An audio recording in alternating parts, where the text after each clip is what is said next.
इस कहानी में हम एक ऐसी औरत को देखेंगे जो अपने पति के साथ साथ अपने जवान बेटे को भी नमकीन पानी पिलाती है। मूवी के स्टार्ट होते ही पॉल नाम का लड़का भागता हुआ अपने भाई स्टीव के पास आता है। स्टीव अपनी लवर की खुदाई कर रहा होता है। पॉल स्टीव को बताता है, कल रात हमारे डैड ने किसी लड़की के साथ शादी कर ली। स्टीव कहता है, ये बात तुम्हें कैसे पता चली? तब पॉल कहता है, मुझे हमारे वकील ने बताया है और अपनी नई मॉम का नाम कैरन है। इससे ज़्यादा मैं कुछ नहीं जानता। स्टीव की गर्लफ्रेंड जी बेड से उठकर अपने कपड़े पहनती है और उन दोनों से कहती है, तुम्हारे डैड एक अमीर आदमी है और वो लड़की तुम्हारे डैड का सब कुछ लूट कर भाग जाएगी। इसके बाद वो वहाँ से चली जाती है। इसके बाद अगले सीन में हम देखते हैं शाम को जेरी अपनी नई वाइफ कैरन के साथ घर पर आता है। इसके बाद वो उसे अपने दोनों बेटे पॉल और स्टीव से मिलाता है। कैरन एक जवान और सेक्सी औरत थी, लेकिन वो पॉल और स्टीव को ज़्यादा अच्छी नहीं लगती।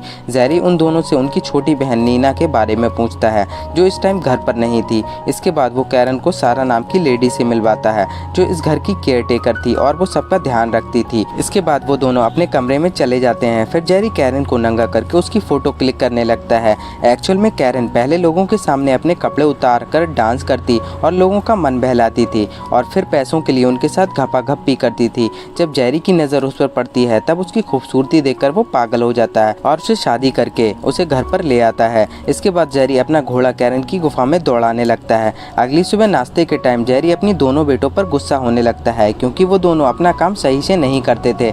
इसके बाद जेरी की बेटी नीना घर पर आती है। इसके बाद वो उसे कैरन से मिलवाता है, लेकिन अपने भाइयों की तरह नीना को भी कैरन से मिलकर खुशी नहीं होती।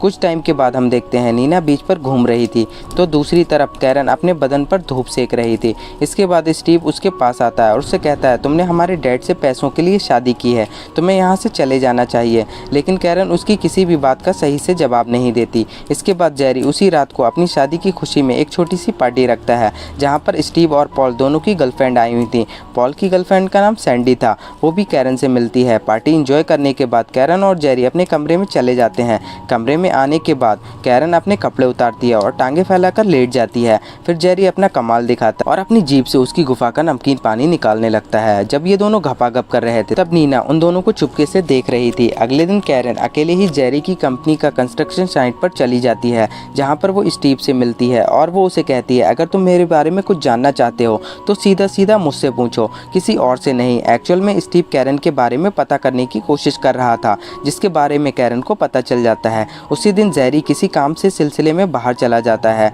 इसके बाद हम देखते हैं रात में स्टीव कुछ काम कर रहा था, तभी कैरन वहाँ पर आती है और उसे कहती है, क्या तुम मेरे साथ मेरी ये फ़ोटोज़ देखना चाहोगे? स्टीव के हाँ कहने पर ये दोनों मिलकर फ़ोटोज़ देखने लगते हैं। कैरन की फ़ोटोज़ आधे कपड़ों या बिना कपड़ों की थी, जिन्हें देखकर स्टीव का औजार खड़ा होने लगता है। कैरन की नज़र उसके औजार पर पड़ जाती है। फिर कैरन उसे सेड्यूस करने लगती है। स्टीव बहुत ज़्यादा गर्म हो जाता है और फिर वो उसे किस करने लगता है और स्टीव सोफे पर ही खुदाई चालू कर देता है। कुछ दिनों के बाद जेरी अपने काम से वापस आता है। ये सब मिलकर बीच पर खूब इंजॉय करते हैं। जेरी अपनी फैमिली और जवान बीबी के साथ बहुत खुश था। इसके बाद हम देखते हैं कैरन और स्टीव मौका देखकर फिर से अपनी प्यास बुझाते हैं। कैरन स्टीव से कहती है, मैं सिर्फ तुमसे ही प्यार करती हूँ और खुद बाय बिना नहीं रह सकती। एक दिन जेरी को फिर से किसी काम से बाहर जाना पड़ता है। तब स्टीव कैरन से कहता है, हम दोनों किसी दूसरे शहर जाकर मज़े करते हैं, घर पर तो किसी न किसी के आने का डर लगा रहता है। कैरन उसकी बात मान जाती है और कुछ दिनों के लिए अपनी शादी वाली अंगूठी निकालकर स्टीव के साथ घूमने के लिए चली जाती है। दोनों एक होटल में रुकते हैं, जहाँ पर कैरन की मुलाकात अपने ओल्ड फ्रेंड माइक से होती है, जो उसका पहले काम संभालता था। माइक उससे स्टीव के बारे में पूछता है, वो कौन है और तुम्हारा पति कहाँ है? क्या तुम शादी के बाद भी लोगों की प्यास बुझाने का काम कर रही हो? इसके बाद कैरन उसकी बातों को टालकर वहाँ से चली जाती है। इसके बाद वो कमरे में आकर सारा को कॉल करती है और उसे कहती है, मैं कुछ दिनों के लिए किसी काम से बाहर आई हूँ।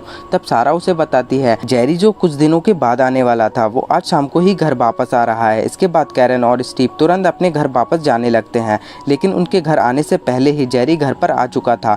जेरी को उन दोनों को साथ देखकर उन पर शक होने लगता है। एक दिन जेरी अपनी गाड़ी को एक ऊंची सी पहाड़ी पर रोककर अपने वकील से बात कर रहा था। इसके बाद हम देखते हैं पॉल अपने घर पर आकर बताता है, कुछ लोगों ने हमारे डैड की गाड़ी को पहाड़ी से गिरते हुए देखा है। कुछ टाइम के बाद वकील भी वहाँ पर आ जाता है और उन लोगों को बताता है, ना ही पुलिस को गाड़ी मिली है और ना ही तुम्हारे डैड। इसके बाद अगले दिन रॉब नाम का एक पुलिस ऑफिसर उनके घर पर पूछताछ के लिए आता है। वो उनसे पूछता है, क्या जेरी किसी परेशानी में था जिसकी वजह से उसने सुसाइड करने के बारे में सोचा? स्टीव कहता है, ऐसी कोई बात नहीं थी, वो तो अपनी शादी के बाद से बहुत ज़्यादा खुश थे। रॉब उनकी बातें सुनकर वहाँ से चला जाता है और अगले दिन स्टीव को पुलिस पुलिस स्टेशन से कॉल आता है और उसे बताया जाता है पुलिस को जेरी की गाड़ी मिल चुकी है, लेकिन उनकी बॉडी के बारे में कुछ भी पता नहीं। इसके बाद हम देखते हैं शाम को कैरन बीच पर घूम रही थी। जब वो वापस आती है तब उसे वहाँ पर अपनी ही तस्वीर मिलती है जो किसी ने उसी टाइम खींची हुई थी। ये देखकर कैरन घबरा जाती है और वो सारा से इसके बारे में पूछती है। सारा कहती है हम दोनों के अलावा इस घर में कोई नहीं है।